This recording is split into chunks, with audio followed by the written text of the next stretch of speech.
12, 2016 at 6:30. Please rise for the oath. Pledge allegiance to the flag of the United States of America and to the republic for which it stands, one nation, under God, indivisible, with liberty and justice for all.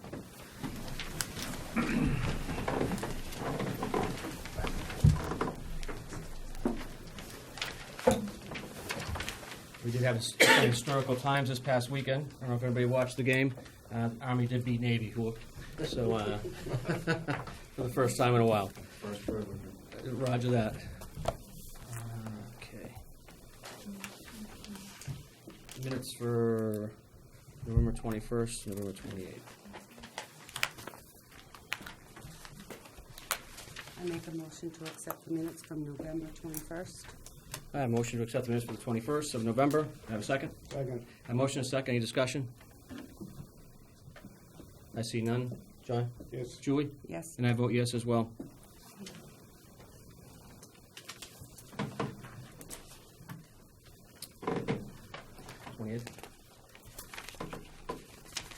I'll also make a motion to accept the minutes from 11/28/16 as written. I have a motion for the November 28th minutes. I have a second. Second. I have a motion and a second. Any other discussion? I see none. John? Yes. Julie? Yes. And I vote yes as well. Okay, we're going to bypass A on the liquor licenses till we're going to put that on to the 28th of December, right? December 28th? Mr. Chairman, Yes, sir. with your indulgence, I'd like to ask if our town accountant might introduce the town auditor, who along with 5 members of his firm started their work this morning. That'd be fantastic. Great, thank you. Kelly? I'd like to introduce Tony Roselli. He is Roselli and Clark that's handling our audit. They began their work today. Like Carter said, he's here with 5 of his employees and colleagues, and they're working downstairs. And Tony, I'll let you kind of give everyone a little bit about your firm.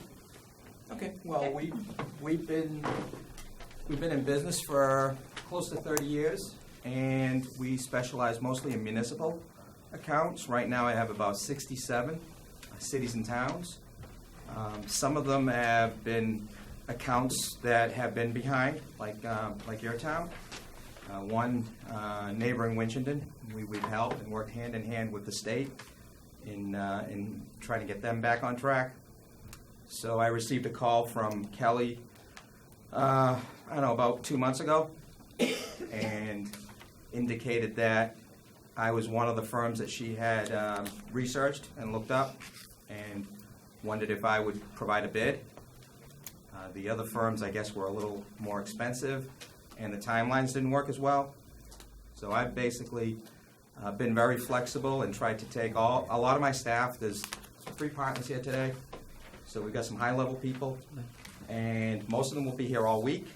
We're going to try to get through 2013 and 14 field work, and then hopefully get some reports out to the town shortly thereafter, and then starting on 15 and 16. And it's going to be challenging. Some of the records are old, and some of the items may not be available, so it's going to be challenging to get through everything, but we're going to try our best to do that, and we have done this, like I said, successfully in other communities. And I don't know if there's any questions, concerns. You will be able to back brief the Board of Selectmen when you're done with your audits, correct? Absolutely. Okay. That'll be great. Can I ask a question? Go ahead. What's up, Will? How in depth do we go? Because I mean, especially in 13, if we can end up getting 13, that's probably the basis for going forward. I mean, I would think that you want to end up getting down to a lot of the records for that, because of the fact that we were indicated that there's $1 million deficit. That's why I brought 6 people, because 13 is the most challenging year. It's the oldest year. Right. It's the one where the records are going to be difficult to get to, and it's the base year. Once you've got 13, it's going to hopefully roll forward and make the other years easier. So hopefully, I just started today, so I can't really It'd be premature to let you know what's there right now, but it is going to be challenging, and the financial people have done a good job of pulling it as much together as possible for us. So we're down there with the boxes and we're digging. Right. So hopefully we're able to get through, and if we can't find anything, we'll make a list, and hopefully someone can dig those things out. That'd be great. Thank you so much. I really appreciate Thank your you. team coming in. And thanks, Kelly, for all your help too. It means a lot. Thank you so much. Thank you. Thank you, Mr. Chairman. I thought you'd like to meet him. Absolutely.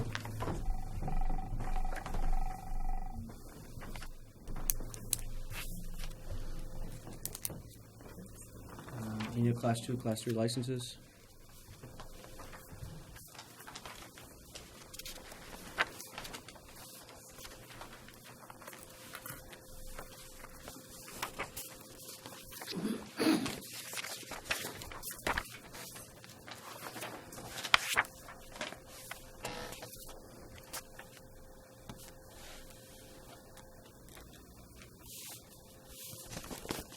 All the paperwork's good on these, right? On the top list, on the bottom one, they just need proof of bond being current through the licensing period. Okay.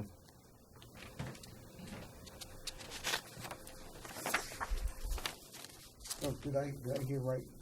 All the paperwork for the Class 2 licenses are up to date? Yes.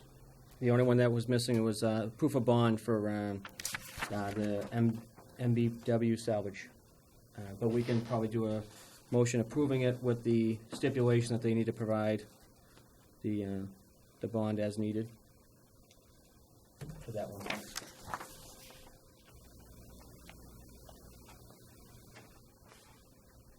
That's on the Class 3? Class 2. Class 2, okay.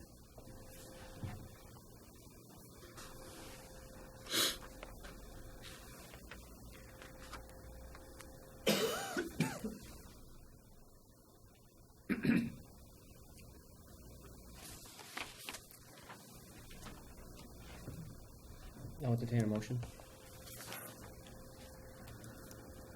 I move that we approve all Class 2 licenses as presented, with the contingency that all paperwork is up to date prior to them actually physically getting the license. Okay, I got a motion, I have a second. Second. A motion, second, any discussion? Seeing none, John? Yes. Julie? Yes. And I vote yes as well.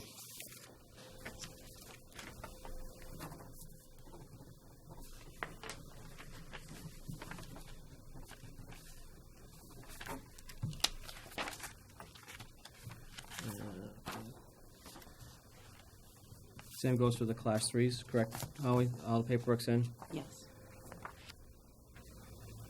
Property taxes all up to date? Yes.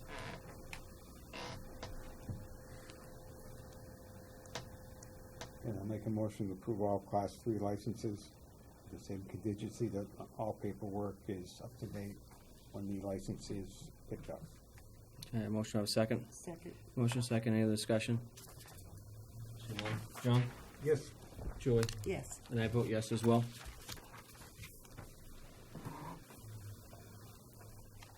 Change of polling location?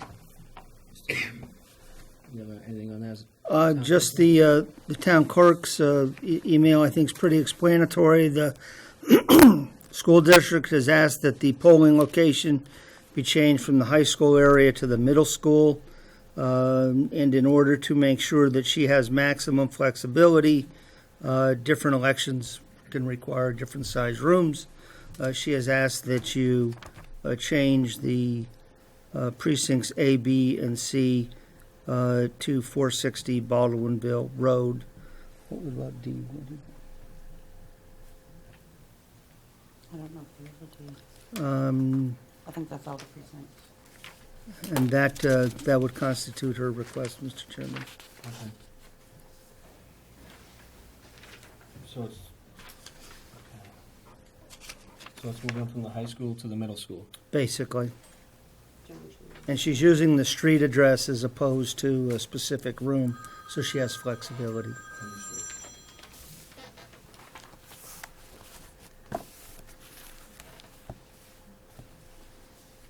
Yes, Julie. How much is that gonna cost?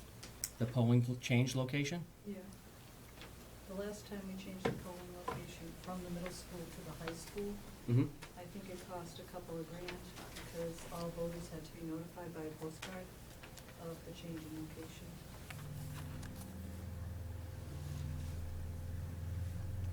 I'm not aware that this will cost anything. We might be able to include those notifications on the census. Some questions about it. Okay.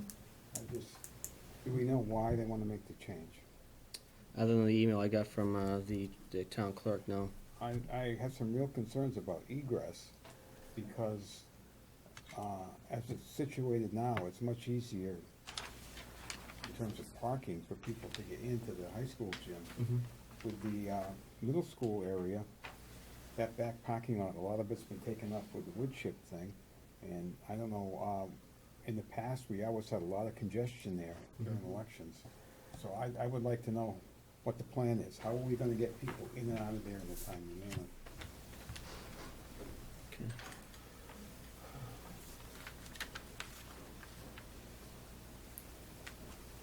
Do you have anything, Julie? Yes, well. Did they state why they wanted to take and go back to the middle school? Because when it was moved from the middle school, They didn't. They didn't. That's, because, I understand. just to go back, is they didn't want anybody walking on that gym floor. And the new, under the new gym, it's covered. My question is they didn't indicate what We have some questions as well. So can we move that to the 28th as well and get some more information from the town? We can, if there are other questions, though, if you could get them to us ahead of time, Yep. it would allow me to get those researched, Sure. as opposed to, if we waited till the 28th evening for those questions. Yeah, of course. You have email, right? Yeah. Can you email the TA, just, I have a couple questions, if you Yeah. can send them a couple questions? Yeah. Okay, that'd be great. Pine Grove Cemetery expansion. The request here, Mr. Chairman, is you had a presentation, I think, in late August, early September, from the cemetery commissioners, or from the superintendent, talking about the potential of expanding Pine Grove Cemetery into adjoining lands. There is a possibility that the property owners are, in fact, interested in disposing of it, and there is a possibility that they may be interested in acquiring some lands that we own. Such a trade would most likely trigger potential 30B challenges, but step one is to formally meet with the property owners and determine officially if they have such interest. And so we've given you a copy of the minutes from the Cemetery Commission. The chairman of the commission is here, as is the superintendent. But in short, we're asking that you authorize me, and I'd be happy to include a member of the Cemetery Commission, to reach out to the property owner and have some discussions with them to determine on an official basis what their thoughts and position is. So I don't know if you want to ask the chairman to speak to this at all. Sure. You want, no, you. The Chairman, how are you? Right, I wasn't able to attend that meeting, I apologize.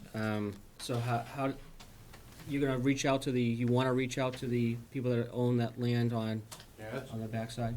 Yes. Okay, and how do the other commissioners feel about that, as far as the Favorable. whole? Favorable? Okay. Yes, And the superintendent? he's favorable. favorable as well. When you went to the meeting, Mr. Tenzini, how did you feel about this whole process? Well, I think it's worth exploring. I think that we do have to be careful, if they're interested in both disposing of their lands and interested in acquiring ours, we do need to be careful to look at both parcels to determine how we can best meet the needs of the Cemetery Commission while meeting our needs. Remember Sadie's Pit. Right. So, if the property owners are interested in going forward, we may include in our budget some geologist work to determine which one would give you the best quantities of material in the future. But I think it's certainly always good to talk, but I think it's time to determine their interest on an official basis as opposed to rumor mill basis. Understood. Thank you so much, Mr. Chairman. What are you saying? Well, I think that we all have to be cognizant of the fact that any purchase or disposal of land requires a town meeting vote. Yes. I'm not personally familiar with the land involved, and I would have a lot more questions about what are we getting? Is it going to be more suitable for the cemetery department's needs? So, Right. people premature here a little Yeah. bit. I think the whole thing here is just for them to have open dialogue and communication, because there's gonna be a whole bunch of 30B potential issues, and you're right, a town meeting vote to add or take away land from town needs to take place, so I don't foresee any harm in actually having open dialogue and communication with the landowners to see what their intentions are, what their purpose is. Do you guys have any issues with them communicating that? No, not at all. No. Okay, I have a motion for that to happen with the TA involvement along with the commissioner from the cemetery department. So move. Second. Okay, motion second, any discussion? Yes, Julie? The town administrator mentioned budgeting money for geological studies. Which budget would that be? That's gonna probably be in 18, most likely, if anything at all. We have to have that open communication with the landowners first to see what their interpretation, what their thought process is going forward. And obviously, I mean, the town's not in a position to lose, so it's always supposed to be in a position to gain. So, or at least get something for something else, to make the cemetery better, to expand the cemetery potentially, and offset whatever costs that are there by whoever's gonna buy whatever land, potentially. So, but at least this way we'll have open communication and they can communicate that effectively. Yes? Yes. The second part of that is because the town is out of sand, out of our Sadie's pit. This year here, we mined out the rest of it Mm-hmm. if this swap was to go through. The Pine Grove Cemetery in the wooded area is a very large sand pit underneath the pine trees that would need to come down, of course. Yeah. So that's Templeton's future for sand.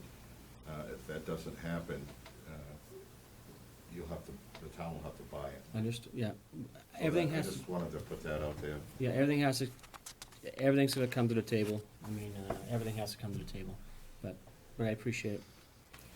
So I got a motion second. Any other discussion? See none? John? Yes. Julie? Yes. And I vote yes as well. You're gonna keep us informed on the weekly minutes anyway, so I'm not worried about that, Mr. Yes, of course. Tenzino.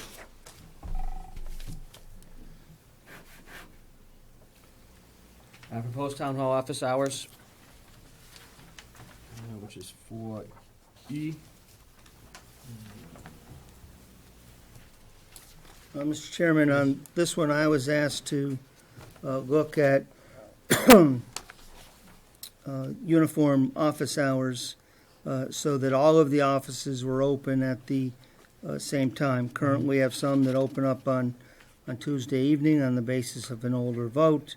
We have some offices that are only open 35 hours. We have some offices that are only open about 3.5, 4 hours a day. And so the proposal here is to have uniform office hours of 7:30 a.m. to 4:30 p.m. Monday through Thursday, and then a 2-hour slot for the public, 5:30 p.m. to 7:30 p.m. on Mondays. I've laid out for you the rationale behind that and the things that it's contingent upon. Some of the expansion hours in the inspectional services, Board of Health and such, are being paid for with the proposed elimination of the Conservation Commission clerk. Certainly, these may not be hours that everybody likes, but we did our best to work with all of the employees. Those who are currently being salaried at 40 open office hours, I'm not proposing to reduce them because, quite frankly, their pay is at or still modestly below the marketplace for those folks. One employee, as I've laid out, would be asked to increase from 35 to 38, and similarly, we're not proposing to change the salary because we believe that they are within market equity. So I've laid out the impact for FY18 if you should choose to go forward, and the overall cost is about $1,500 across the board. It has the advantage of giving our community, your community, a 2-hour open evening slot on those Mondays. We're not proposing that that be reset, whenever there's a Monday holiday. But that, gives our employees something that they can plan upon. It's not imposing a great deal upon them.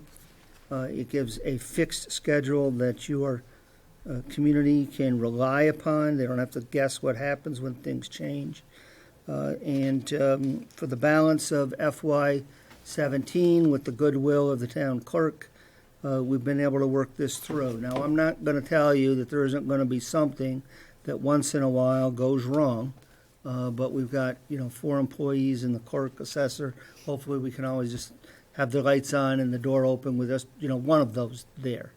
And I think we can do that in the other offices. And so that is my proposal to you this evening.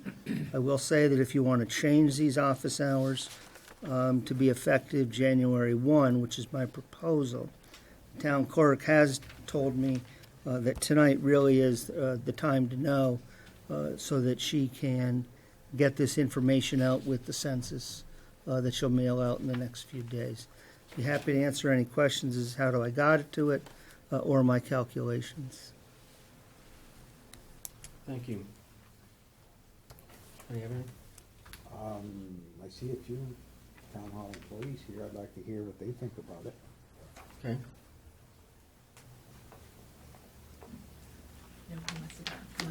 Yes, how are you? I'm good, how are you? I'm well. At this point in time, it's a plan that makes sense. Our hours are very off compared to other offices.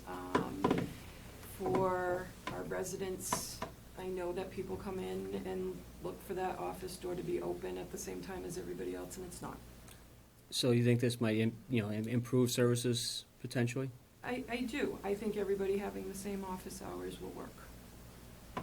Thank you. Kelly? I agree 100%. I think that it would be very uniform, especially for the evening, those 2 hours. It's like one of the things that Carter, we had discussed is that as you're having your meeting on Monday night, all of the staff is here. If there were to be a question that would come up, like the town clerk, she would be here to be able to come in and answer those questions. So I think it's a very good plan. Luann? I agree with both of them. I mean, we're here Tuesday nights as it is, Carol and I, and we have no issue working nights. Switching it to Monday night is fine with us. And it would be just nice to have set hours when everybody's in the building, like Carter said. Too sporadic, if you have 7:30 to 4:30, we know we're all gonna be here. I think it's just a better option for the public too. Great.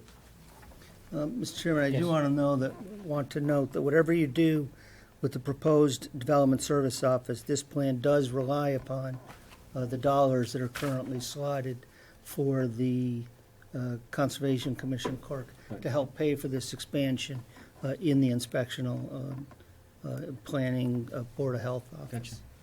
Gotcha. Yes, well. How many non-exempt employees are going to be affected by increasing their hours? Since you talk about There's and only one. I take it that the department heads are considered all exempt salaried, so they're not affecting their salary per se, but you have non-exempt employees that it sounded like you were actually adding hours to.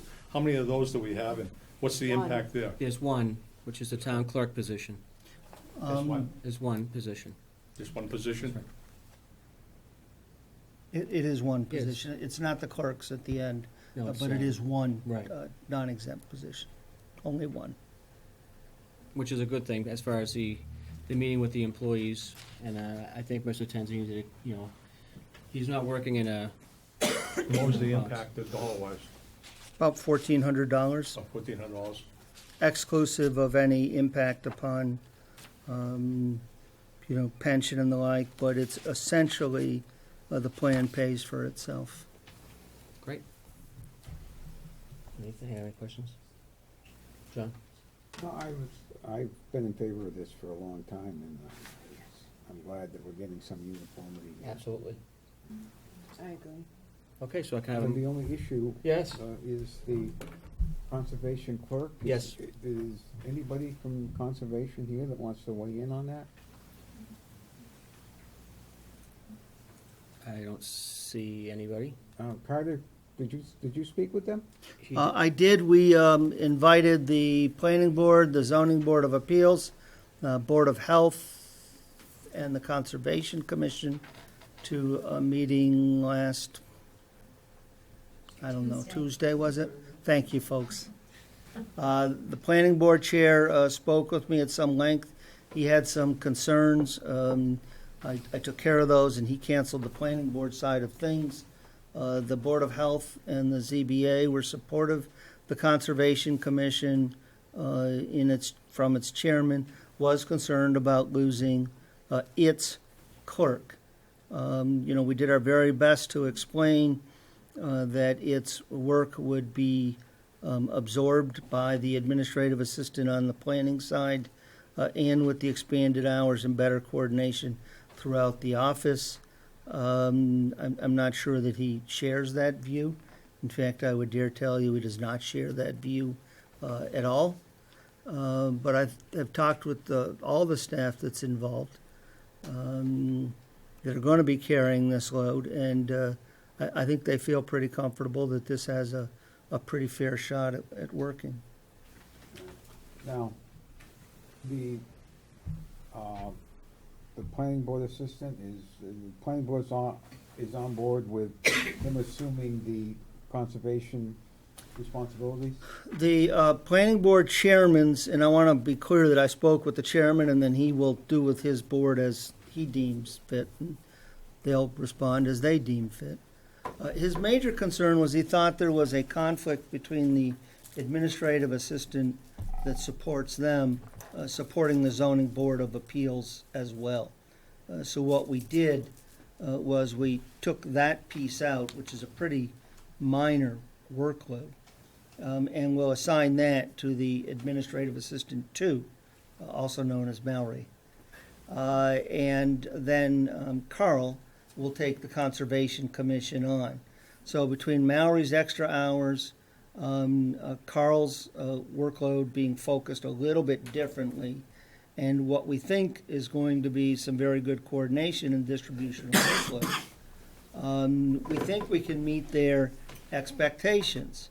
Does it mean they're going to have free access to all of the staff all those hours? No. But does it mean that we can certainly deliver the same service or a better service that they had exclusively? I think yes. I think we can. And again, I don't want to put any of the staff on the spot, but I think they would all agree with that assessment. Now, the planning board's assistant, are his hours going to change? They're going to be they may be a little bit different. I'm going to leave that to that team to work out. He may come in, to bridge the middle of the day, or if he's got evening meeting that's going to start at 6:30, maybe he would work from 2:30 to his meeting. But yes, there would be some change. Remember, this is a position that we'd also slated to have their regular work week reduced a little bit. And then the extra hours, we would have those float so that we can put them up into the insurance opt-out program for the 2 years. We wrote that to protect him. But yes, his hours will change a little bit. The total number of hours over the course of the year, no. But what time slot? I really need to leave that to the team to work out, to when there's workload. Having someone report to work at 7:30, if I don't start getting customers until 9 o'clock, let me say, why have all three people there at 7:30 if I can stagger them to workload? So his total hours aren't changing. Is the day-to-day operational hours might change based on the team's need and necessity. Yes, Will? There seems to be some inconsistencies on his hours. It's talked about that he's working 22 and a half hours, reducing to 19. But yet in that same document that was, the selectmen had as well as the advisory, it says he works 24 hours. We Will? talk about the same individual? Yeah, we'll look at the budget. You know, I'm going to separate budget. Bottom line is, he would be getting about 21.5 on average hours over the course of the year. Well, the document that was passed out, it said he worked 24 hours. And then later on in the document, it says we're reducing from 22 and a half down to 19. There seems to be His some- hours do bounce around a little bit. Sometimes they've been 24. He's scheduled and budgeted, if I understood correctly, for 22.5. Right. But those hours will change a little bit. They're driven by demand. It didn't, on the advisory committee looked at that very briefly, and we would like to take it in. We didn't see that much of a savings. In fact, it looked for the coming year that it was actually gonna cost the town more because we were taking and paying the individual to take an opt-out for insurance, whereby the conservation administrator was going to be let go or reduce that salary, and there was like a $3,000 difference. And reducing his hours, very minor, it still seemed like it was a negative savings. And it wasn't a savings, it looked like it was costing us more as a community. No, it won't cost us more. I mean, basically, in a nutshell, probably about $1,200 to $1,500 more. But I think the effect that it's going to have on the community as far as services being provided by that team and the Monday through Thursday scheme, I think that's what's going to be more beneficial to the community. So they have more access where more than one person knows somebody else's job. So if that person is out, the other person Well, can step up to That's not what assist I'm it. talking about. I'm not advocating that some of this is not going to help that. Mhm. But by doing this, there isn't the savings that we would expect by taking in and getting rid of a clerk and paying and opting out for insurance. I see what you're saying. They're actually, it looks like we're going to end up losing $1,000 or more dollars No, for the it's- year. It won't be that much money. Yes? My question is, the job Okay. descriptions for Yeah. administrative assistant 1 and administrative assistant 2. Yes. They're very thorough and very well done, I believe. Thank you. I didn't do They them. need to be approved by town meeting. In the past, all job descriptions were approved by town meeting. That's a great question. I think we gave the authority Do to they the town need to be? administrator. No, the TA has a, Absolutely not. no, I don't think so, no. I Check with legal counsel on that. I don't need to check with legal counsel, That and will cost us unless more. you can point to a bylaw that somehow has preempted the authority of the select board to establish, the personnel bylaw was repealed. Well, when we created firefighter EMT positions, those had to be approved by town meeting. Every position that we had before was approved by town meeting. I'll look into that, but It I went to don't, the selectmen, the selectmen approved it, and then it had to go on to town meeting to be voted. yeah, I'm not sure why that would even have to take place. Yes, Luann? If I can answer on that, John, personnel policy changed Yeah. about a year ago, and I think the wording in the policy changed that it doesn't go to town meeting floor anymore. Yeah, because that makes no sense to me. I mean, when you get a board of selectmen, you have a town administrator that's running day-to-day operations. I mean, he should know what the job descriptions are, the day-to-day operational people, with some support of the board of selectmen, obviously. But I'll look into that though, Julie. Thank you. Yep. Anything else? Any other questions about this? Okay. Can I have a motion then? Effective. I'll make a motion to adopt the new uniform office hours for all departments located in Town Hall effective January 1st, 2017. This would have all offices open to the public, including a 2-hour evening slot on Monday, 38 hours per week. The proposed schedule is 7:30 a.m. to 4:30 p.m., Monday through Thursday, 5:30 p.m. to 7:30 p.m. Mondays. Can I have a motion? Do I have a second? Second. A motion second. Any other discussion? Yes, Julie? I'm just curious why you don't have a full board. to vote on this. I think it's an important thing. Well, we don't have a full board because one member is on a business trip and the other one's not well. So unfortunately, the town still has to, some of these things we can't wait. Motion second, any other discussion? Yes, ma'am. I think that you should include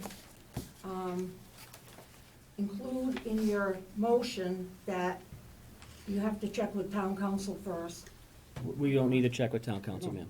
Well, if we have a personnel bylaw, this is something the town has always done. Mhm.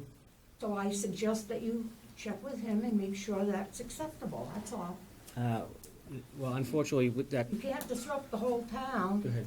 I think with all due respect, Mr. Chairman, that you may be mixing up the issue of adopting new job descriptions and staffing an Office of Development Services, which it has been suggested town meeting approval is needed for those job descriptions, with the establishment of office hours.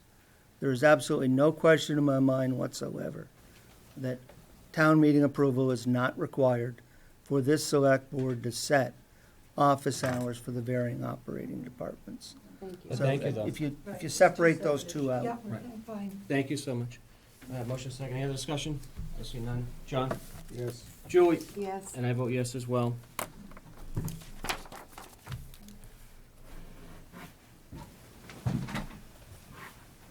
Proposed Office of Public Works? Give me just a moment. Yes. Mr. Chairman, this will hopefully come back up quickly.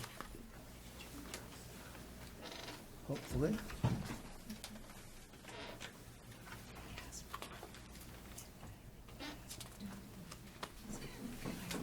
If not, I'll just have to do it old school in a few moments here.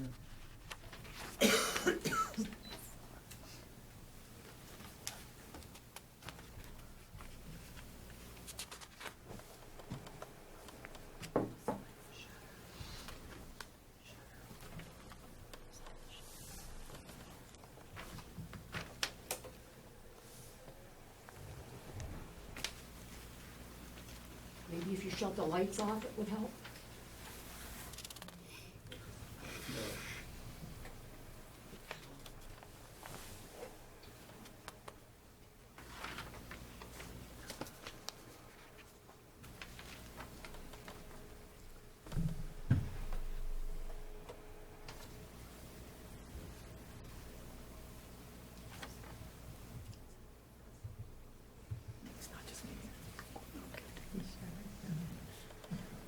Where's the focus? Okay, well, I guess I'll do this old school, Mr. Chairman. I'm not familiar with this new projector. My apologies. Technology is not my best strength. Alrighty. Yeah, do you know, Holly? Okay, well, basically, Mr. Chairman, and we'll put this slideshow up on the website for people in the next few days, and if Holly can save me, she will. This follows up, okay, that didn't, we'll go old school. This follows up on my recommendation to treat the town's several public works functions, that is highway, vehicle maintenance, and cemeteries and parks, as one unified Department of Public Works. Essentially, this delivers on several of the Select Board goals in that it level funds, provides a basis upon which to attempt to level fund the FY operating budget. It streamlines government in that there are fewer supervisors per department. It creates the DPW that had a goal of setting from this board, and it sets the stage to study the DPW regionalization in that we would now be organized the same way as Hubbardston. I do want to remind the board that this is not a detailed workload analysis. I didn't follow the guys with the mowers. I didn't sit with the mechanic for days on end. It's a cursory review, oft referred to as the 30,000-foot level. And I do, however, think it provides a good frame of reference. Now, I looked at this in several different ways. How many workers do we have and how many workers do we need? Looking at the highway workers needed first, this is subjective to some degree. It's driven by the density of a community, the services that you provide with workforce. Are you doing the crack sealing? Are you contracting it out? Are you doing the catch basin cleaning? Are you contracting it out? And roadway types. Open country roads require less maintenance work than more densely populated areas with sidewalks, curbs, a lot of catch basins and the like. So what's the standard of how many employees you should have? UMass Collins, in their study for Hamilton Wenham, suggested you should have one full-time employee for every 8 to 12 center lane miles. Another firm, which did a study of Northampton, Mass., Amherst, New Hampshire, and is nationwide, suggests that one full-time employee per 15 to 20 center lane miles is appropriate. The next thing that we did was we went out and we looked at what other communities are doing. We reached out to our community, our comparison communities, and I spent some time cruising the web and looking at a number of studies by the Matrix Consulting Group and UMass Collins. There, they found that the communities that I looked at had about one employee per 16 center lane miles. Now, the fewer full-time employees that you have, the more important it is to set priorities for what that crew is going to do. Maintenance and response to citizen calls would be my suggestion. You need to be very good at analyzing the best use of workforce. Should you be contracting out the catch basin cleaning as opposed to doing it in-house? Should you be contracting out striping? Each one of those functions should be looked at independently to determine what is the best way to do it. Doing it all workforce is not necessarily the least expensive way when you look at lost opportunities for other maintenance and you look at the capital equipment that is required to do that function. Also, forgoing basic construction activities as a primary activity. I know a lot of, that can be a lot of fun for a lot of crews. It's a lot, more fun to, repave a street or do something like that as opposed to filling potholes and patching sidewalks with epoxy. But that's not the best use of your workforce. So assuming you can do those things, you can set your priorities. How do you match up? Well, using the high end of the Collins, the low end of the Matrix Consulting Group, and the real-world test, I used 16 center lane miles per worker. You have roughly, I'm told, 100 center lane miles. You have 6 employees. That is roughly 16.5 center lane miles per employee. So basically, you can check the box on that one. You're about where you should be. So, my apologies. Let's just, that's not going to function at all for us. We just did. Did that just pop up? Yeah. Lordy, how probably just wasn't warm enough, so that's, John? Perfect. Not too high. That's good. That's about it. Okay, so that will disappear in a moment.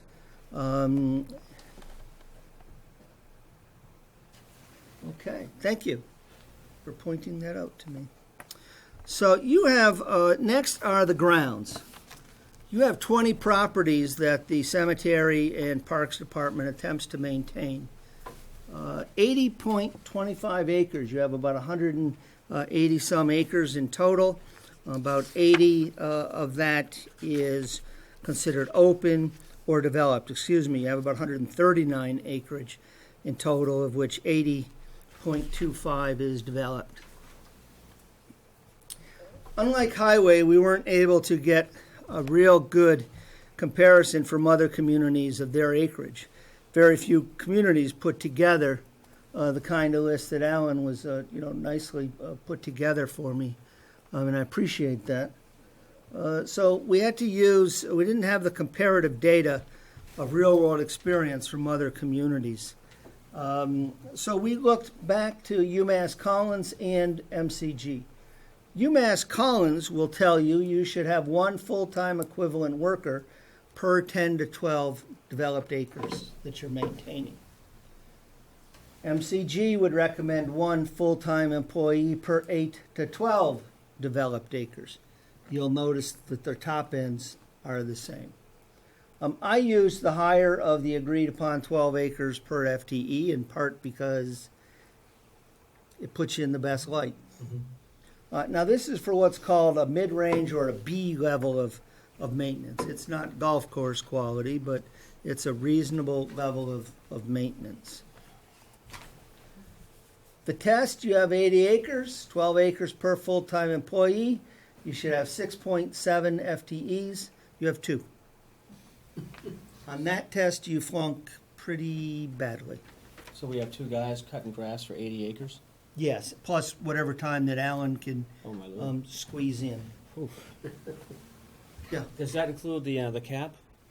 Is that separate? The cap is not in here. Wow, okay, Okay. thank you. So I think you can see that one you fail the test on pretty poorly. So now let's look at vehicle maintenance. Again, there are accepted standards. I want to repeat, this was not a detailed workload analysis. And even if you paid Collins or MCG $15,000 plus or minus to come in and do this analysis, they're not going to do that either. They're going to use these same standards. Understood. So how do you determine for vehicle maintenance? Step 1 is you gather a listing of the equipment that is maintained by this mechanic. Step 2 is you determine which class of vehicle equipment that piece falls into. This is referred to as vehicle equivalent units, or VEUs. In simplest terms, this standard assumes that a sedan is one vehicle equivalent unit. And then as you go down on equipment or you go up, they determine, well, it's 5 times as difficult to maintain, let's say, a 6-wheel dump truck as it is to maintain a sedan. Sedan is 1 VEU, dump truck becomes 5 VEUs. You then multiply the VEUs by the number of labor hours. UMass uses 13, MCG uses 15. I split the difference at 14. Why? Because I thought I could explain that pretty straightforward. Step 4 is you calculate the available labor hours that you have versus the labor hours that are needed. This is the equipment that you maintain. You can see that it should have 2,002 hours of mechanics labor time to maintain it. When you take the yearly gross hours that you pay, which is $19.50, you subtract vacation, sick leave. These are just an estimate of what a typical employee of this seniority would use during the course of a year. You subtract some training. You take out the holidays that we pay them for. There's 1,653 gross available hours. However, just like all of us, we don't get 100% efficiency of our work time. You open the email. You go into the voicemails. For a mechanic, he's got to order parts. The shop floor gets messy. He's got to sweep it up. That lost time, and again, I used a factor that was most favorable to us of 10%. So you need 2,002 hours. You have roughly 1,500 available. Now, in that 1,500, 2 things to note that are maintained by others. Fire equipment and the equipment of the several enterprise funds. They're not in here because the mechanic does not maintain those. Secondly, the small equipment is not maintained by the mechanic. It is maintained by those guys in the cemetery and grounds who already don't have enough time to do what they need to do, and it's maintained by the highway workers who are already on the borderline of how many we should have. That's an extra 200 hours, give or take, of work that, as we can best estimate it. And do keep in mind that the older the equipment is, the more time a mechanic spends on complete rebuilds. These estimates are all based upon equipment operating within their normal and useful life. And I think we all know we don't have that across the board in our inventory. Right. So when we look at the hours of mechanic per the vehicle equipment units, how do we stack up? We failed that test as well.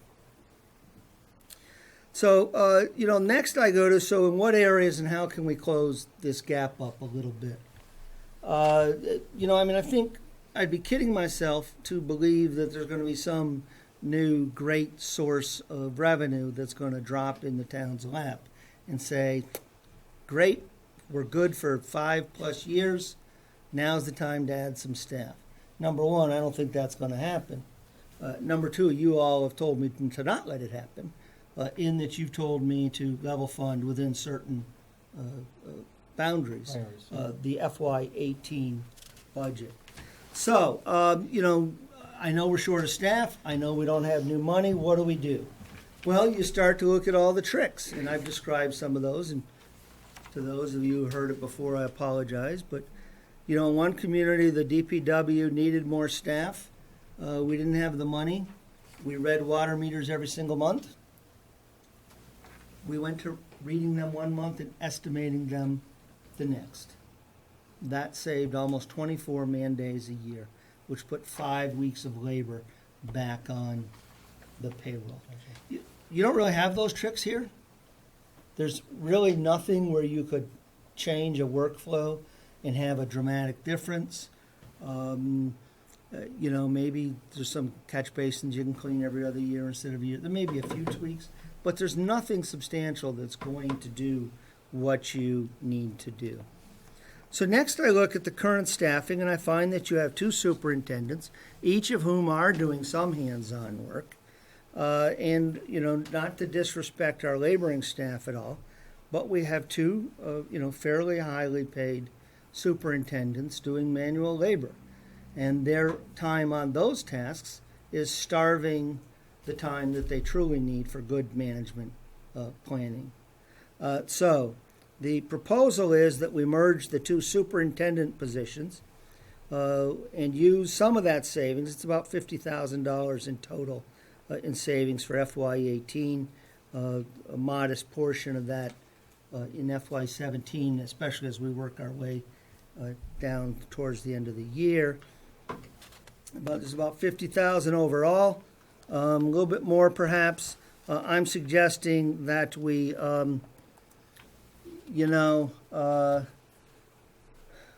retain 2 seasonal laborers. Why are we paying higher wage costs to do lower wage work? Alan was shoveling a sidewalk this morning. Again, with all due respect to our laboring staff, that's a $14, $15, $16 an hour job, not one of our superintendents. I'm proposing that we retain 2 seasonal laborers, one from roughly May 1 to roughly November 1, and one from July 1 to roughly Labor Day. Think college student for that one. Which at least during the high demand growing season would give the buildings and grounds 4 staff people. It's still below 7, but it's a lot closer than 2. And that we use some of that savings to reinvest into buildings and grounds towards at least purchasing annually one of their replacement mowers. Those used to be on a bulk lease. They aren't anymore. So I want to reinvest that. You can see overall, even after we make those investments in this fiscal year, assuming when you trigger this and deploy it is around February 1, for a full implementation. We save around $12,500 this year. Obviously, the seasonal labor, May 1, will have to rely upon a transfer later in the year to make that happen. And over FY18, FY17 also has some buyouts depending upon which one of the employees were to have to be separated from the service of the town. Even after, recovering the cost of some benefits, the seasonal laborer, both of them, I think there's around a $30,000 savings. Now, that does assume a single plan. If you assume a double plan, those savings of $30,000 go down roughly to around $25,000. First 2 months under Chapter 32B, the employee classified as seasonal, we would not have to provide those benefits. However, I think after 60 days, and in keeping with the Affordable Care Act, which will be with us for a number of years, at least during this initial implementation, we do have to provide that insurance access. So that is how that works out. There are some barriers to implementation. Obviously, it's a struggle. Anytime someone has to consider separating a long tenured employee that's been in your service and given your town good, dedicated service. We need to reorganize the plow routes, which takes advantage of the buildings and grounds folks in a manner which reduces those. Whoever is successful in becoming this new superintendent will need to have some skill at managing the differences between a unionized force in one department and the non-unionized force in the other department. And I would be remiss if I didn't say that attracting the needed seasonal laborers in this tight job market could be challenging. The summer one I'm not too worried about. Again, think high school, think college. Mm-hmm. The other one, maybe. 4 years ago would have been just fine. But the unemployment rate in this state's down there, and labor supply is fairly tight. I've laid out for you an implementation timeline and the use of a neutral field evaluator who would come in, and the question that we would pose to the two gentlemen that we would ask them to answer, as well as the revised job description. The package did go to the two potential superintendents for their input and thoughts. I think we've done our best to incorporate all those. And I have met with the Cemetery Commission. We didn't have a full board the first time. I had a chance to have some conversation with the chairman and with the assistants of the superintendent there. The board did convene in a special meeting tonight at 5 to consider this, and I see the chairman of the Cemetery Commission here, so I'm not going to try to say what their thoughts are. I would leave that to him if he's agreeable to sharing those with the board. It's all different. It's new. I think we've pretty well vetted it about as well as we can on the timeline that we had. Right. The cemetery commissioners will remain involved in terms of their role as superintendency over the cemeteries. The new superintendent, director, whatever you want to call them eventually, will meet with the cemetery commissioners monthly. And I talked with the cemetery commissioners about the way they would make any dissatisfaction known to me, to whoever's in this position. Understood. And then this board. Yeah. Thank you. That's a lot to absorb, and I appreciate your patience. No, thank you so much. Good presentation.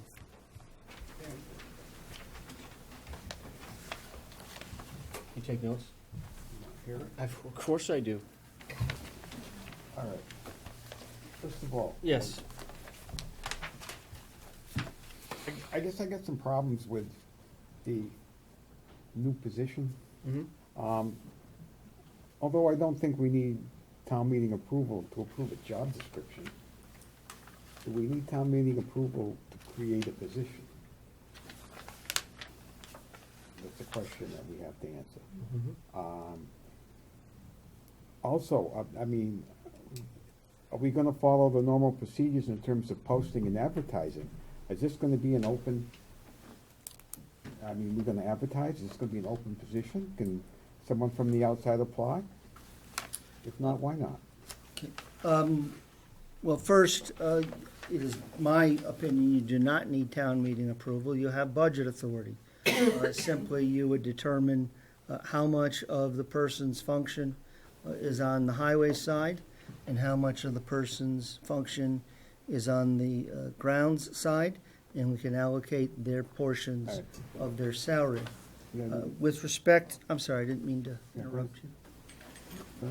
With respect to the second question, it is my intent that only 2 people would be eligible to apply for it.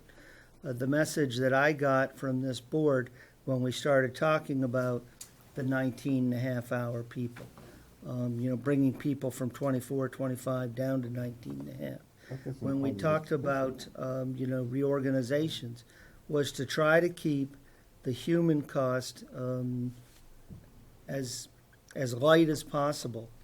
My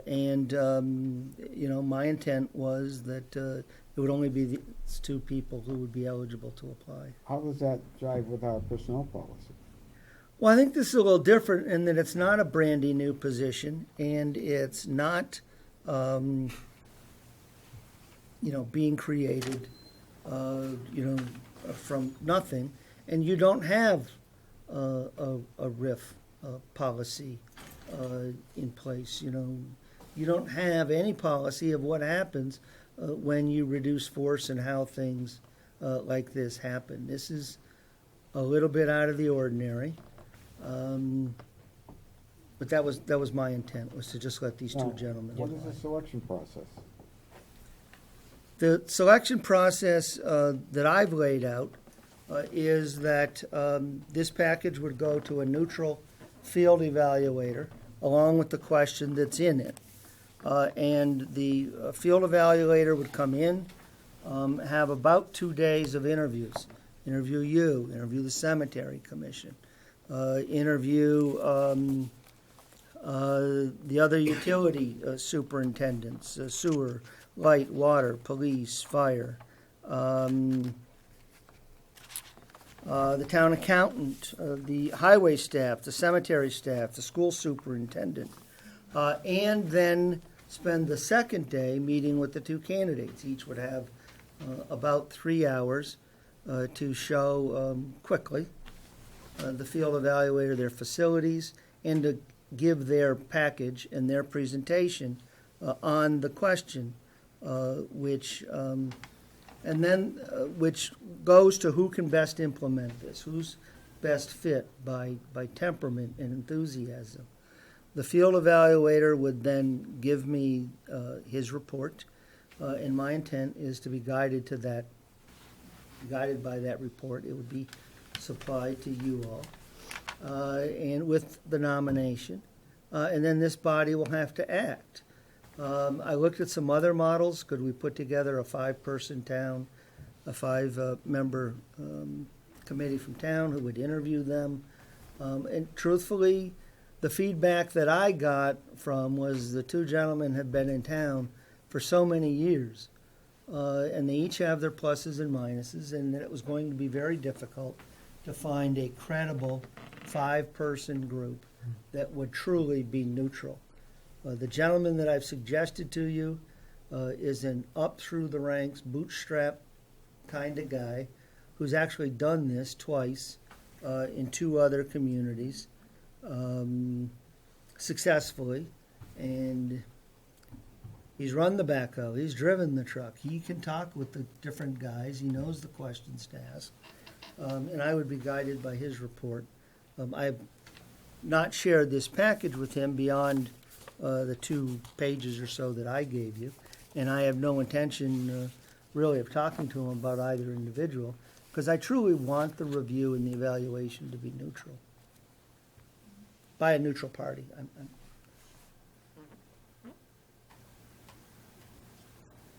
I'm troubled with this. What's that? This outside person, field evaluator, was there a selection process for him? Was there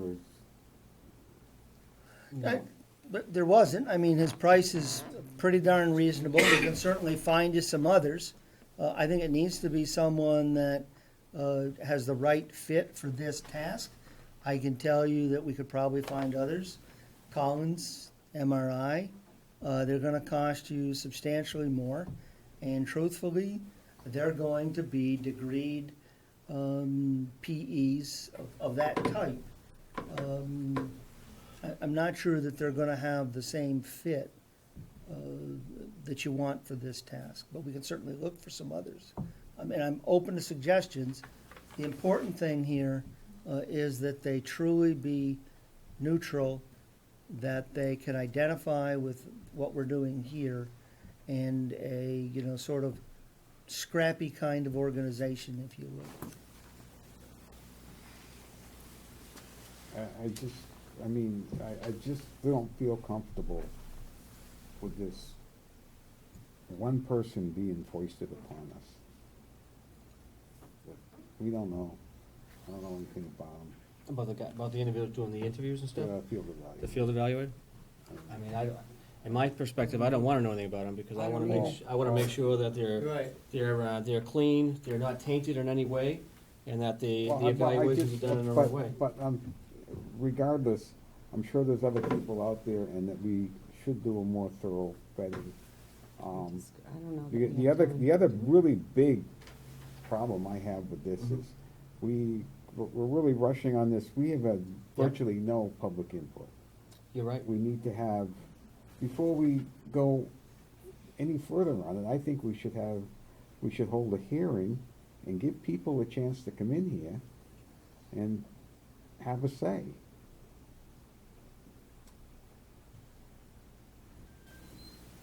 Okay.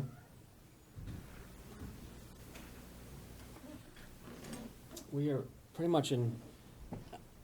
definitely in unprecedented times at this point within the community financially. We have to do drastic things for drastic reasons. This is not personal in any way, shape, or form. It's business. And unfortunately, the way the business platform sets the tone for where we're gonna go forward, not just for the gap in 17, which this is definitely gonna assist us in, not just this one, but the other ones as well, potentially the other ones as well. But it's definitely gonna set the tone going forward, not just for the gap in 17, but for 18. I understand your position, and I respect that. I tell you, I know you. one saying I'm fond of and I live with. Yep. A flawed process more often than not yields a flawed product. Understood. And as we're going about this now, there's too many unanswered questions, the selection process, lack of public input. I'm not comfortable with this. Okay. Yes, Mr. Tanzani.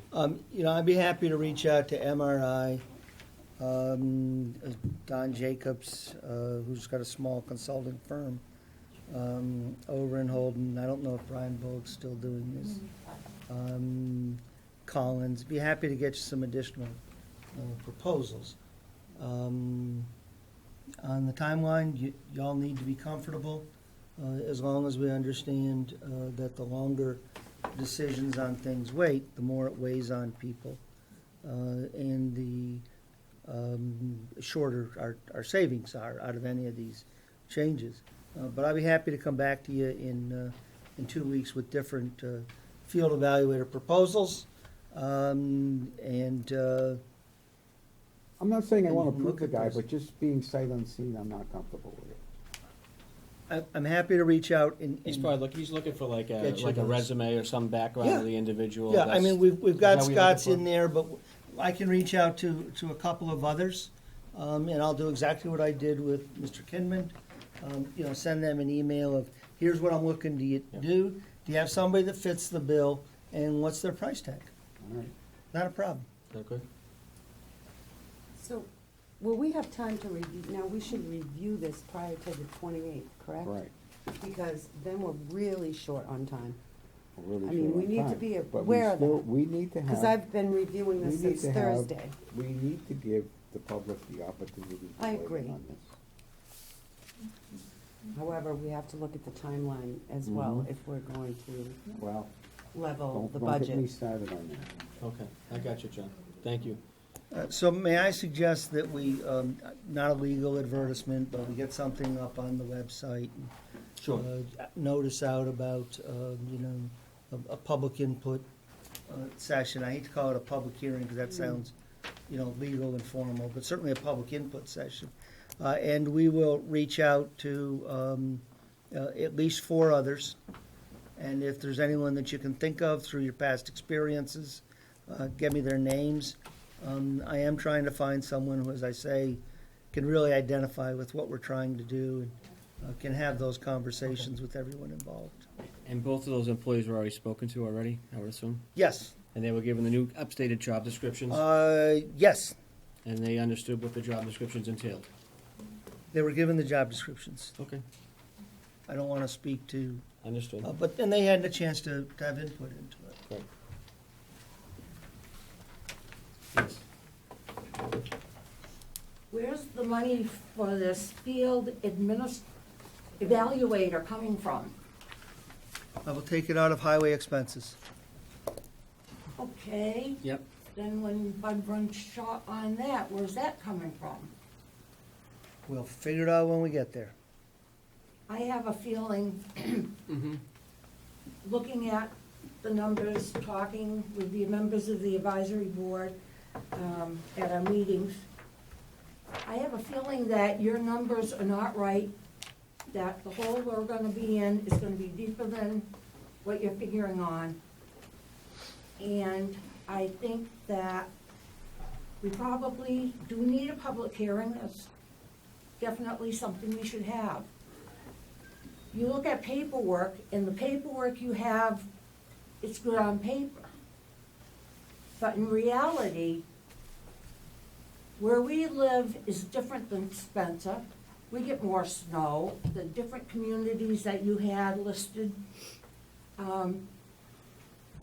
Bud knows where he's gonna have his problem areas. He knows who he's gonna have available to plow out schools. It depends on the storm, it depends on what kind of storm we have, if the wind's blowing.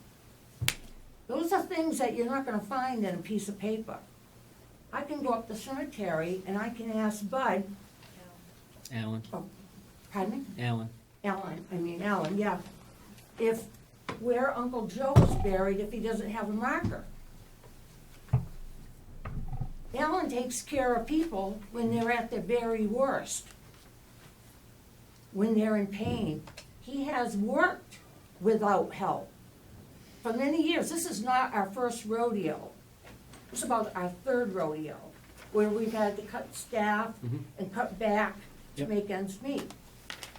So it even makes it more difficult because you have 2 people that are extremely valuable, but Alan's not afraid to pick up a shovel and clean off the walk. You're not gonna find that in a lot of people. Their job is to push papers and tell the people what to do. Okay, thank So, you, Bev. You need to look at this thing better. Thank you, Bev, yes, Thank you for recognizing me. absolutely. I hope I'm not interrupted like I was the last 2 meetings, because I've got quite a bit to say and end up saying. Okay, just I had the a little floor. bit at a time. I had the floor, Yeah, and I was interrupted, so if you please manage that, okay? yeah, go ahead. What do you got? Couple of things. Yes. We have, in the past 2 years, Mhm. we have raised the salaries of one individual about $6,000 to $7,000 that we're talking about. The other one about $6,000. These are long-term employees without an exit plan or long-term on how to end up doing this. The administrator, a couple of selectmen meetings back, said that this is a 2 to 3 year process. Yes. It seems that we're gonna be doing it in 6 to 8 weeks. Mm-hmm. That's kind of moving it very, very fast. How did we get in this position? Who ended up putting the salaries to where they are? That falls on the Board of Selectmen It Not was the ones your that are budget. missing. 80% of you on the board were there for the budget. In the last 2 years, the budget outside of the salary and wages were increased for salaries, $198,000 from 15 to 16, and $182,000 from 16 to 17. I have that, because the advisory board looked at that. We want to know how we got into this particular position. Okay, That falls on the selectmen. you're right. The selectmen ended up creating an issue of over almost $400,000 of this, where we have now we have a shortfall of 200. We also, at the advisory committee, said that we feel that there is probably more than the $200,000. Because what we saw in the budget were numbers that were not necessarily represented on the recap sheet. They were totally different. For debt exclusion, for excise tax, and for other things that were totally different. I mean, we were able to get the recall sheet, the recap sheet on. So I are you mean, questioning, what are you questioning right now, the recap sheet? no, I'm questioning the viability of this board to end up doing something and making a decision so quickly when in the past, it hasn't worked out very well as far as the selectmen looking at a budget. And you're going to make a decision very hastily in 6 to 8 weeks, and you're going to end up affecting a lot of learned-time employees. I mean, that should be taken into consideration. In the meantime, we should have probably done something else. Do I think that we need to take and consolidate and going sometime in the future? Yes. But we're moving much too quickly. Again, I point back to the administrators saying, this is a 2 to 3 year process. Folks, you can't end up putting this into a small box and thinking it's gonna come out rosy. I don't wanna take and see us make bad judgments in a short period of time, affecting people's lives and the community, our ability to take and end up servicing the community. Some things I see as very positive that were presented from the administrator. There's other things that I'm questioning. As an example, we ended up having the superintendent of schools. This board voted on accepting $15,000 from the school as reimbursement. We had the superintendent and the chairman of the school committee at the advisory committee. And none of that money is coming. That's going to Phillipston. So you can't count on that. There was other monies being moved from the COA, which the figures that we moved into the COA were different than the ones that were proposed on the change of documents. There was other opportunities as far as monies that were out there in budgets that weren't looked at. Well, I'm gonna stop you right there. Okay. So, as far as the recap sheet, was that up to date, and to your knowledge, the best material going forward to the Department of Revenue, was it accurate and correct? Yes, it was. Assessor, was that accurate and correct information you provided to the recap sheet? Yes, it was. Thank you very I'm much. not- So all I'm gonna say is this, don't interrupt me, please. Okay. All I'm gonna say is this. You're right, 1 to 2 years, sometimes 3 years, and massive changes like this to a community has to take effect. It has to go slow, because obviously, too much change, freaks people out, quite frankly, and I understand that. But unfortunately, we're unprecedented. Even I've spoke with you, and time again, we talked about numbers. We've talked about positions. We've talked about these things. Unfortunately, we are in a situation right now, we don't have time to wait. The longer we wait, the more money that is lost. We have to do things in order to consolidate, to spread the money where it needs to go. And as far as how the raises got there, I can't go into full depth, but I can't tell you that, some of the information I knew, some of it I didn't. Some of it happened with the fire department, with the unexpected raises that went over there that didn't come through the Board of Selectmen, which quite frankly was not the right way to do business, but that's what happened, so we accepted it. And we never looked back at it, and we accepted what had to happen. But I think the people and the smart people that are working for the community, such as the assessor, the treasurer, the accountant, doing their best to get their stuff done, and bringing the information to the town administrator, and then obviously to us, I think is great. But I think John Columbus has a great point. You know, I mean, this is moving fast. Same what you said, it is moving fast. Unfortunately, it has to move fast because if we don't do it within a certain period of time, it's money lost for not just us, but for the community. Now, why? Well, you know what? In business, I would rather lose 2 people than lose 50. How do I lose 50? I mean, do I have to lay everybody off come the summertime for, say, 2 weeks? So that does the gap in 17. So what happens next year? Do I lay them off for a month to fill the gap for 18? And then what happens in 19? Do I lay them off for 2 months? Because that's the precedence that we're going down. That's the road that we're going down right now. And you can see it in your numbers. You can see it right in your numbers with your board as the chairman. You can see that.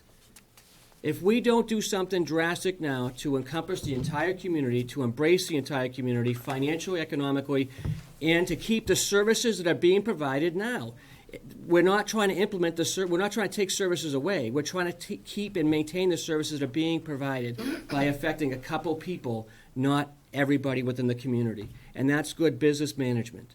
And that's what we're trying to get to. This town has been run weird, different ways. You know, I don't understand it. I look back 6 years, I don't understand it. I'm still trying to learn it myself. But I do know business, and I do know what's going on right now in this community. And if we don't do something fast, we're going to be in deep trouble in the next 4 to 5 years. That I can promise you. The question wasn't about the recap sheet. Okay, what was The the question is that the numbers on the recap sheet versus what was on the budget Okay. were totally different. That's caused us to end up having shortfalls. I see what you're saying. So he's saying that the last budget document the living, breathing budget document was different than the recap sheet, which it was. I saw that it was different. I understand what you're In the saying. case of debt exclusion, Yep. as well as excise tax and a number of other areas. Yep. The advisory board at the town meeting advised this select board that the numbers were incorrect. You chose to go with that number, thus creating this issue. As a board, you have created this issue, okay? That's what I'm trying to point out. got it. And moving too quickly, I don't want to take and see that happen again and creating another issue. We're going to create a few issues because we have to do certain things a certain way to get to where we need to be. There are other alternatives. We've talked them. We looked at a whole bunch of different alternatives, from laying people off to reducing the workforce to, reducing the finance office. I mean, how many other options? I mean, geez, I tell you, there was probably a list of things that we came up with in our goal plan setting that, that was, can I have one of those? Sure. Thanks. I'll show you that. I share with you because as chairman, we should be talking Thanks. together, and I don't like it when I Appreciate don't get calls returned. Yeah, that's my fault. And I have a lot. just to take and make another point Yeah. about this whole process is that when we ended up having a joint meeting, and we were discussing the fact that we talked about meeting with the advisory board, meeting with the selectmen, you had an individual basically say that they hadn't received an email. Would you like to take and end up seeing the No. copy of the email? I got it. November 18th. I got it. I got it. That was presented there. I got it. I got it. I don't like it when people end up I understand. giving false information. Exactly. We don't And either. there's some issues on this whole presentation where the numbers are incorrect. I think we need to take and slow down. I'm not saying that we shouldn't be doing some stuff. I think we need to end up taking it a little bit slower. Well, I'm going to take that under advisement with my fellow Board of Selectmen members, also with the accountant, treasurer, the assessor, and the town administrator, because again, they're the ones where the rubber meets the road, where things make it happen, where things are going to go the right way. Anything else? Yes. I think you people hired a town administrator. He's trying to straighten the town out. I think you kind of got to, if he's got some good ideas, I think you kind of got to go with them. I appreciate that. Thank you. Anything else? Yes, Beverly. I agree with him in a way, but it's our Who's town. him? Mr. O'Brien. Oh, Mr. O'Brien, yep. It's our town. We're gonna be here. He's gonna be gone. Well, I want to make sure that all employees are taken care of, and most importantly, that services that are being provided now are not interrupted. Because if you lay people off, that interrupts services. It doesn't matter if you lay 2 people off, you lay the entire workforce off like we did back in 2014. The services were depleted. There was no services being provided. They were laid off. They were furloughed. Yes? I think that you need to work with the light company and try to get a decent pilot out of them. We cannot run this town without more income. Well, you're absolutely right. No way on this earth it's Yep. gonna happen. Do you know what new growth is projected for in 2018? Do you know what the number is? Which number you? No, it's gonna be zero, probably zero. Okay, because we actually talked about that at the advisory. What did they say? And Zero, we looked at it, we looked at that, and we looked at that for an average. Yeah. And what was projected was way too high even for this year. I and past understand. years. And You know, we take that under advisement, believe me, we really have a great team, a great financial team here now. It's really blossoming and building, and it's something to be proud of, as a community to be proud of, which we never had this before. You know, we've had, people coming and going through the accountant's office, and now we have stability there. We have stability, we have audits going. You met the auditor tonight. His firm is doing a great job, and he's gonna do great things for us going forward. Anything else? I see none. So what's gonna happen is, you're gonna come back to us on the 28th, I would assume? I'm going to tomorrow reach out to at least Yep. 4 firms and/or individuals to determine if they have someone that they can supply to be the neutral field evaluator on a reasonable timeline, what their fee would be. Mhm. And within the next couple days, we're going to get something up on the website about this, Great, what I'm going to call special input session. that'd be great. We'll have more materials, we'll have more information for you on the 28th. And also on the 20th, we're also gonna be seeing the Human Services merge as well, are we not? As far as the was Director, Council, and Trying to Aging? reduce the number of things I was dealing with all at once, I'll Oh, try. you wanna span that out till January? Well, I will now have time being spent on these other things, so I'll try. Understood. Okay. I'll try. Great. Thank you. Proposed Conway School contract for open space plan. Do you have info on that? Holly, do you want to address this? John Henshaw's here. Oh, Mr. Henshaw. Mr. Henshaw. There Yes, you so, hello. How are you? I'm well, thank Thank you. So the town has an expired open space and recreation plan. This plan is a document that kind of provides a framework for what the people see as the priorities of open space and recreation in the town going forward. It includes an inventory of what presently is available. By having this formally approved by the DCR, the town is then eligible for funding for matching grants for things such as land conservation. So we have, several years ago, the townspeople voted a conservation fund where monies, $15,000, were transferred from the CPA open space account to be used for this conservation fund. Yep. So that projects requiring planning, legal, surveying, could be done without having to go back to the townspeople to vote. So by voting for this fund, they approved its expenditures based on the guidelines. Right. And so the guidelines are that if there is to be a utilization of these funds, something would be approved by the Conservation Commission, the Open Space Commission, and the Community Preservation Commission. Wow. So each of these committees voted after Carrie Nowak, who is our Open Space Committee Chairperson, solicited bids for an open space and recreation plan. She got a bid from MRPC for $11,000, the Conway School for $7,000, one no bid and one no response. So the Conway School is a graduate school out in East Hampton, and they have done this, they have a very good track record. My wife is in the conservation world, and she speaks highly of work that they have done for other communities and individuals as well.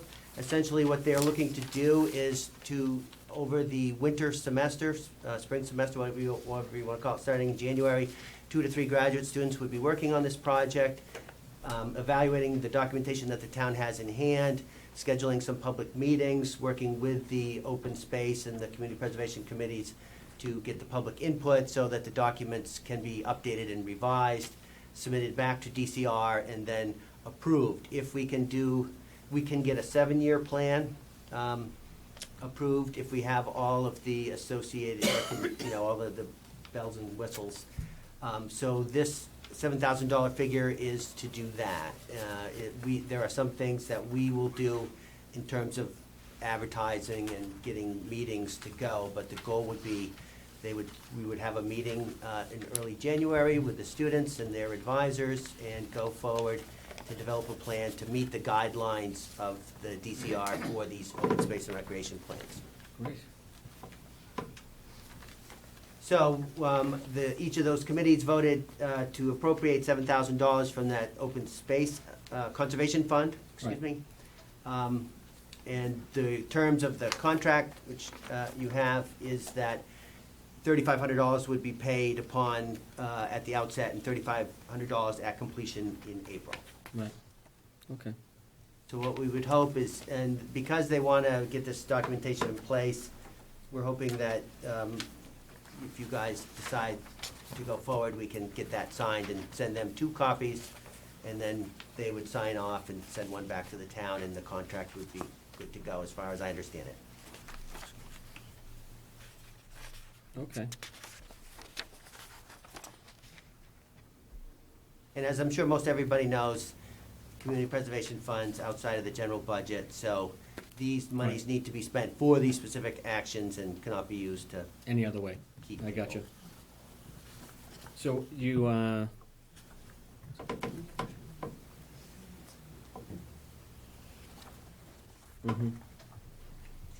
No, you don't have to. I know what you're talking about, though, but no, you don't have to. Nope. It's open space.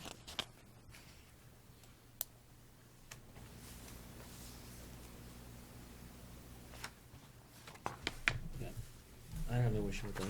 John, you have any issues with the open space, with the students? Not at all. Good. Having done that, I'm glad. having done that in a prior lifetime. I'm sure you have, so I'll tell you what motion to, I move we accept Mr. Henshaw's recommendation and engage the Conway School Yep. for the open space plan. I have a motion, have a second? Second. I have a motion, second, any other discussion concerning the open space plan and Mr. Henshaw's input? I see none. John? Yes. Julie? Yes. And I vote yes as well. Is there original contracts?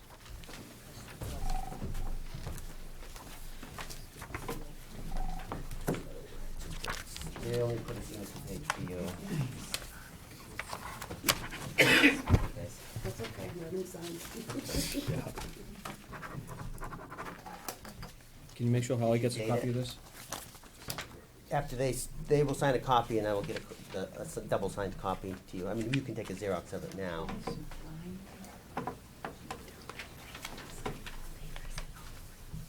Just 2, right? Thank you very much. Thank you, Mr. Henshaw, thanks for coming in.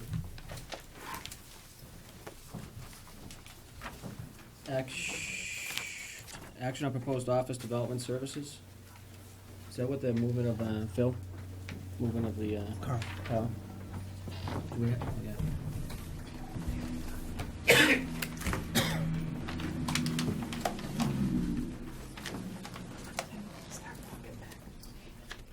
I think they came to get you, but I don't want you to slip on the way out. Thank you. thank you for that. Thank you.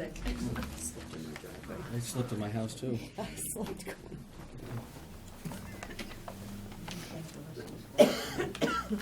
This is essentially the resolution that you had before you at your last meeting. It authorizes the 2 job descriptions that are attached, Administrative Assistant 1 and Administrative Assistant 2. Yep. You'll note that each of these 2 employees is scheduled to learn what I've called the mission-critical pieces of the other. Right. So that if they are out, some of the more basic functions, site plan appeals, things like that, that are time-sensitive and constrained by statute establishing times to be processed. So it has those 2 job descriptions. It authorizes me to adjust the hours for the planning administrative assistant. We talked about that a little bit earlier, and he's been set up with the insurance opt-out plan, so that when his hours are reduced, we are providing him some dollars to offset added costs of insurance elsewhere. Again, that was developed in keeping with what I took to be this board's instruction to me to try to be as humane as possible in all of these changes. And finally, it authorizes me to terminate the administrative assistant to the Conservation Commission. When will this be implemented? This will be implemented post haste Okay. upon your approval. At a minimum, given the adoption of the office hours, relied upon the elimination of the employee in the Conservation Commission slot, I truly need that piece at least adopted. Right. If you wish Right to away. hold the balance of it. And this was the subject of Mr. Columbus, that multi-board meeting that you asked me to hold, we had about a week ago. Okay, Here. He met with all the groups. yeah. And I've got, I think, at least one chairman from one of those boards here. Not seeing anyone else, but other than the opposition from the chairman of the Conservation Commission, I think the proposal was fairly well received.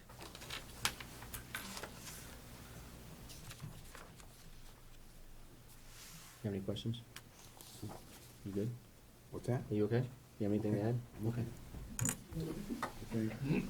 Thank you. Stop. Killing me. I would entertain a motion to adopt the resolutions 2016-12-12, Office Development Services, effective immediately. So moved. I have a motion, do I have a second? Second. Any other discussion? Yes, Julie? Was this resolution vetted by town council? No, it was not.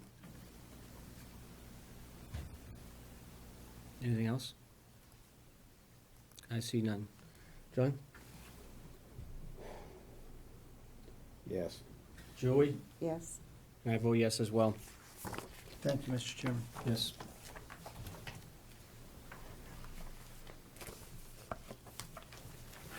Elizabeth Baker?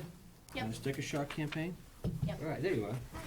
How we doing? Pretty good. I just wanted to give you guys some updates on that. Great. So 2 of the liquor stores have said yes and they're willing to participate. That's Templeton Spirit Co. and the Village Liquors and Mini Mart over in Baldwinville. Okay.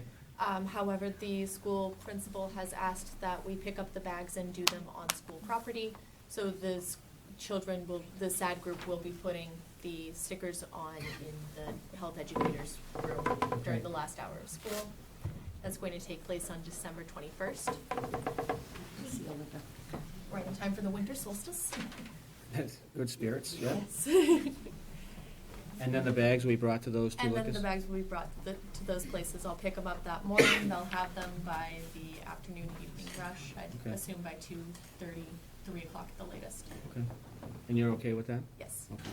And obviously working with the principal and the health department, that was going well? Yes. Okay, great. Actually got to spend the day working with the health classes last week, and that was a lot of fun, actually. Great. So that was good.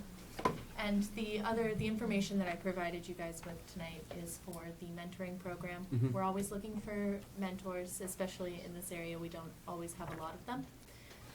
So I included a mentoring application in case anybody is interested in doing that. And then I wanted to bring up to you guys, we're looking for a certain subset of mentees at the moment due to a research grant provided to us by the state. The Officer Rosengren has this information as well, but that's older teenagers. We're also looking for younger ones as well, and I figured people with ears to the ground might know of some families. It's youth that have been impacted by incarceration in some way, so it would be a caregiver of some sort who has been to prisoner jail. Okay.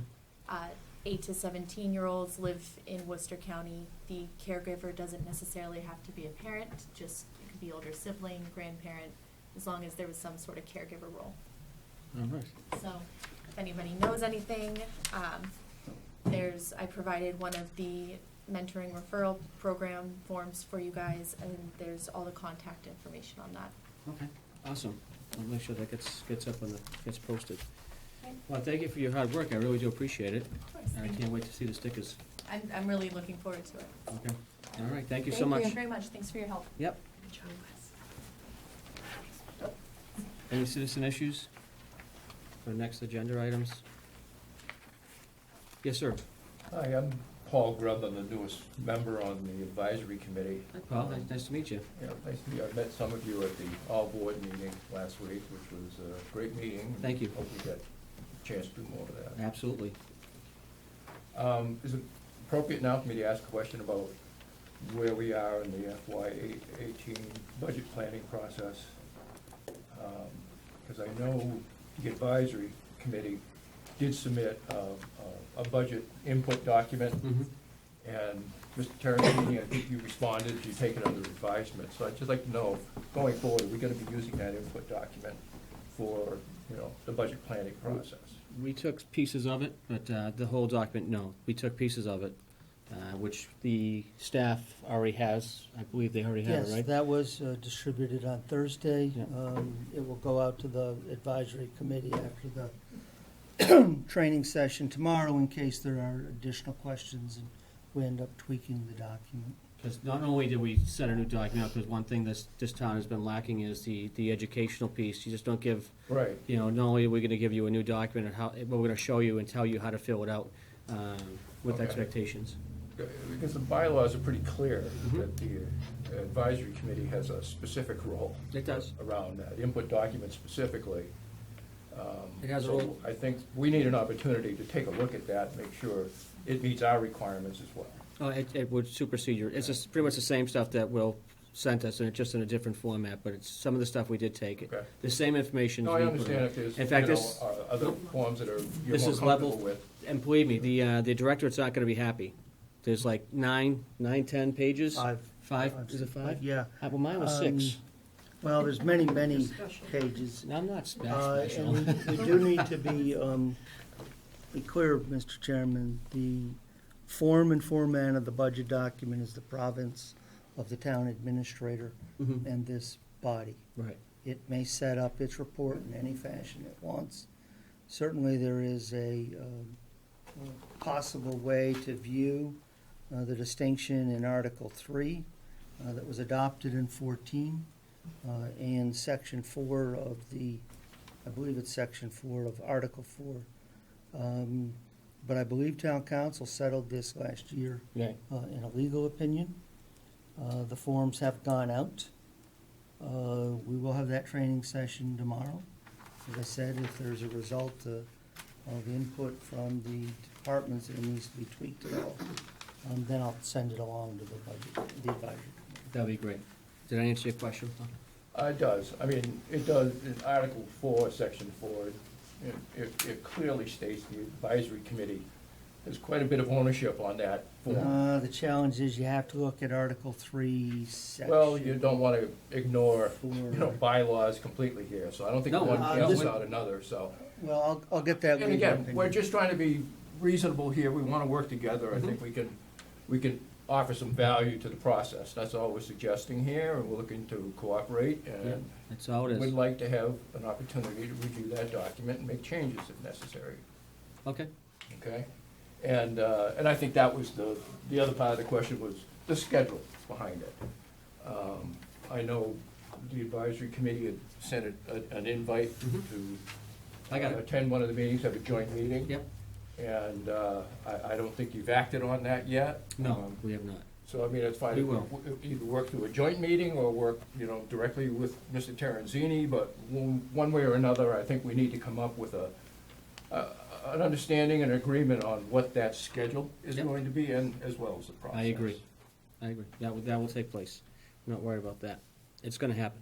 Yes. Wouldn't it be good to end up having that document already for the advisory board to look at that? I mean, I don't understand why we have to wait for that. Right. Since you've already developed it, we should have some questions on it, We're- get some input. We're gonna give the directorate some input opportunities tomorrow first, before we get it to you. We wanted them to have some input first, as So- the So could I ask when we could have it in our hands to review? You want a date? A Yeah. date? Yeah. Oh, well, I mean, I need to see what the pushback is tomorrow morning. I think they've had a sense of where we're coming from. We've been trying to spool this out. If there's no pushback, I can have that out by email to Mr. Spring tomorrow afternoon. Sure. Okay. If I mean, there this is is the first- substantial yeah. pushback that I need to adjust for, Maybe next week. well, yeah. The reason I asked that in that way was, we end up having to submit a budget. If we can't see that before even, it doesn't make sense that they can end up, there's twofold for this. We have to submit our recommendations for our budget on that sheet also.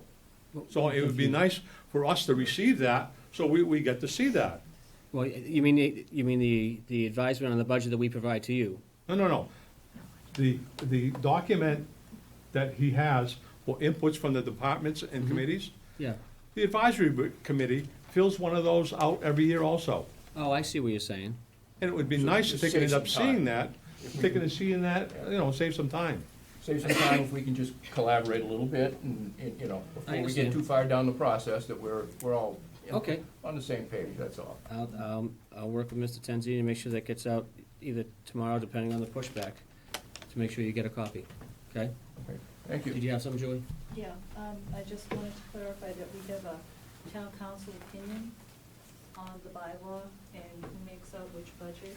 Yes, that was it was last year, I believe. I believe so is my I understanding. have to double check the tape or with Carol, but I believe it was last year concerning who does the budget, which obviously the elected body does the budget with the advisement of the advisory committee with their recommendations to the Board of Selectmen Do we have a copy of that of the. opinion?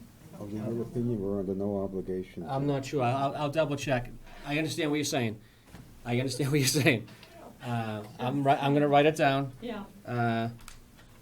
But again, one of the things that the previous town administrator did was, that was one of the things he worked on, was not to take so much out of the advisory committee's hands, but that's what he ended up doing, but putting it back in the Board of Selectmen's responsibility, let them be responsible for the budget, because at the end of the day, even if the advisory committee did the budget in the past, which they have in the past, which I saw, 29, 10, 11, and 12, I saw the budgets that the advisory committee did, and obviously, so did the previous town administrator, so that's why it went to that's why it went to the Board of Selectmen.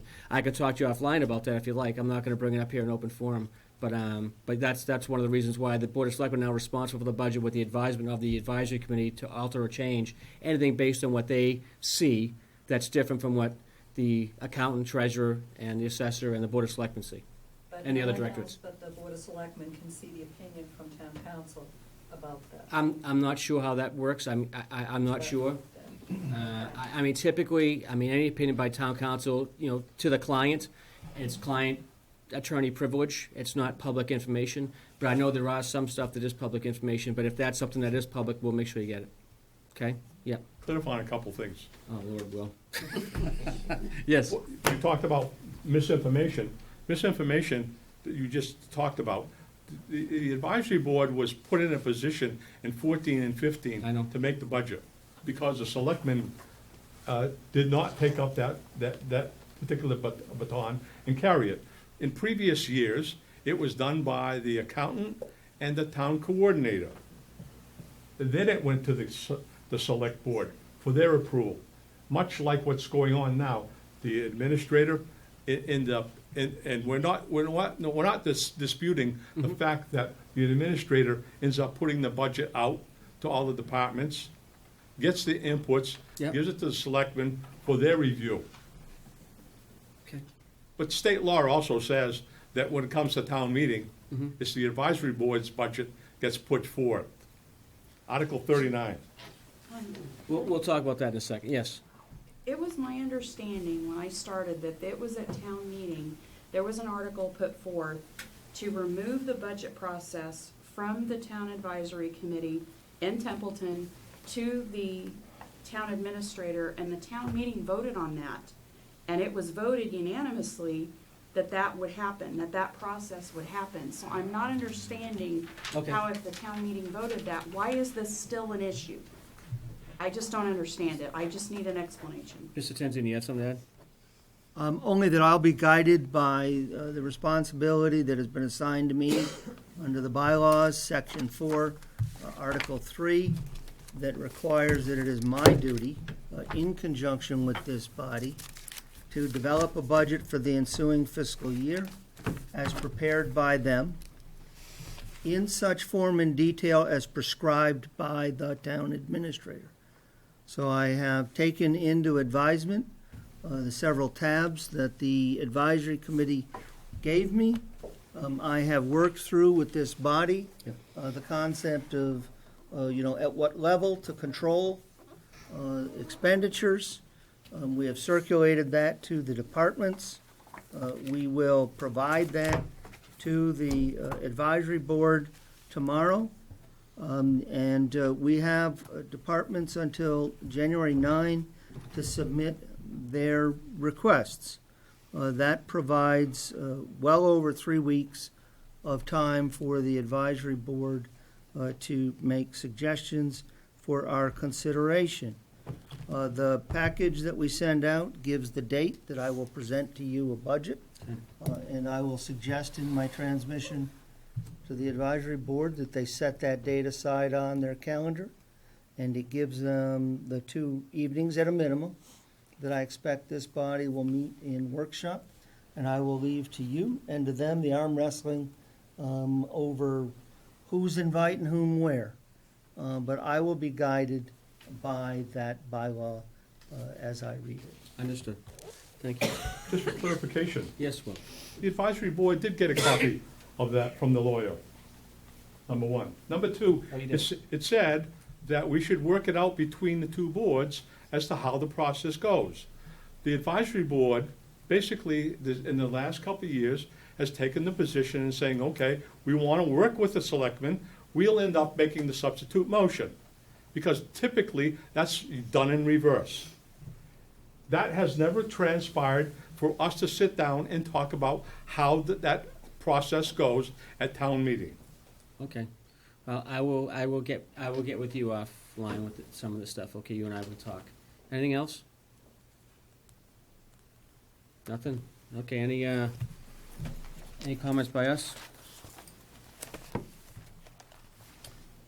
Board staff comments? Anything? Nothing? I'm biting mine. Good.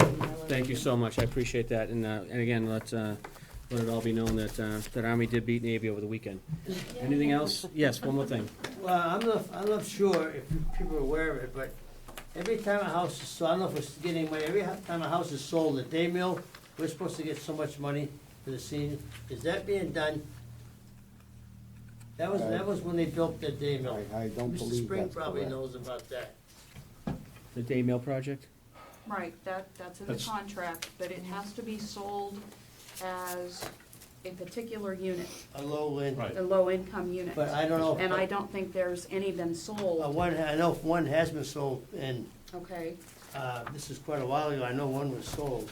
Can you bring that to the office? And I don't know which one it was. Okay. That I money just know goes one basically, was. that money goes to ZBA, and ZBA basically gave $180,000 for the senior center, for building the senior center. Right. Yeah, but In addition to- but every one that's sold was supposed, the low end was supposed to get money. Understood. correct. All right. I'd like Got a to motion send it to follow adjourn? through. I'll look at that decision. Got a motion to adjourn. So moved. Second, Any, John? Yes. Julie? yes. And I vote yes as well.